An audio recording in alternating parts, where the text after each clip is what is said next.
Dans cette leçon, nous allons étudier les écritures fractionnaires. Rappel de la classe de 6e. Le quotient d'un nombre A par un nombre B différent de 0 est le nombre qui multiplié par B donne A.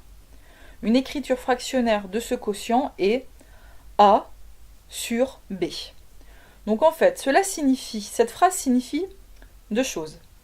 A divisé par B, on le note A sur B. A en haut de la barre de fraction, c'est le numérateur. B en bas de la barre de fraction, c'est le dénominateur. Et quand on fait B multiplié par la fraction A sur B, cela est égal à A. Une écriture fractionnaire est appelée fraction lorsque le numérateur et les dénominateurs sont des nombres entiers. Écriture décimale. Certains nombres en écriture fractionnaire ont une écriture décimale.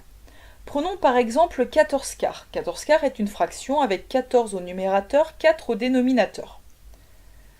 Si l'on fait 4 fois 14 quarts, on obtient 14. Si on calcule 14 divisé par 4, la division tombe juste, s'arrête, est égale à 3,5. Donc 14 divisé par 4 égale 14 quarts égale 3,5. La fraction 14 quarts possède une écriture décimale qui est 3,5. La fraction 25 tiers. 25 au numérateur, 3 au dénominateur. 3 fois 25 tiers, ça fait 25. Posons la division 25 divisé par 3. Cette division ne s'arrête pas. Dans ce cas, 25 divisé par 3 est égal à 25 tiers. Mais cette fraction n'a pas d'écriture décimale. On ne peut pas écrire que 25 tiers est égal à 8,33. En fait, 8,33, c'est une valeur approchée de cette fraction ici au centième. La fraction 25 tiers n'a pas d'écriture décimale. Un quotient ne change pas quand on multiplie ou on divise son numérateur et son dénominateur par un même nombre non nul. Par exemple, la fraction 7 huitièmes et la fraction 35 quarantièmes sont deux fractions égales. On a multiplié le numérateur et le dénominateur de la fraction 7 huitièmes par le même nombre, par 5. 7 fois 5 égale 35, 8 fois 5 égale 40. Les fractions 12 21e et 4 septièmes sont deux fractions égales. On divise numérateur et dénominateur de 12 21e par 3. On obtient la fraction 4 septièmes. Simplifier une fraction, c'est l'écrire avec une fraction égale, mais avec un numérateur et un dénominateur plus petits. Par exemple, 35 quatorzièmes. Quand on utilise la propriété d'égalité des fractions vue précédemment, est égale à la fraction 5 demi. On divise numérateur et dénominateur par 7. On dit que l'on a simplifié la fraction 35 quatorzièmes, puisque nous avons trouvé une fraction égale, mais avec au numérateur et au dénominateur des nombres plus petits. Alors tout d'abord, premier cas, deux fractions qui ont le même dénominateur, comme 5 sixièmes et 7 sixièmes, qui ont le même dénominateur 6.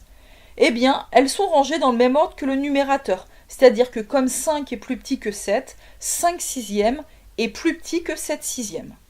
Prenons le cas de deux fractions qui ont le même numérateur cette fois-ci, comme 60 cinquièmes et 60 quarts. Alors ces fractions sont rangées dans l'ordre inverse de leur dénominateur, c'est-à-dire qu'ici, comme 5 est plus grand que 4, eh bien 60 cinquièmes est plus petit que 60 quarts. Quand nous avons deux fractions qui n'ont ni le même dénominateur, ni le même numérateur, eh bien on commence par les écrire soit avec le même dénominateur ou le même numérateur, puis on compare les nombres obtenus avec une des deux règles que l'on a vues précédemment. Prenons par exemple 13 42e et 5 sixièmes. Ces deux fractions n'ont ni le même numérateur ni le même dénominateur. La fraction 5 sixièmes, on peut la multiplier au numérateur et au dénominateur par le même nombre, 7. On obtient 35 42e. 5 sixièmes est égal à la fraction 35 42e.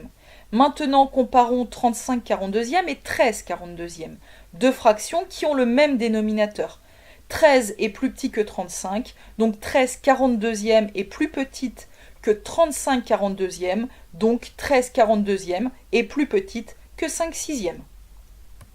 Si deux fractions sont égales, alors les produits en croix sont égaux, Et réciproquement, si les produits en croix sont égaux, alors les deux fractions sont égales.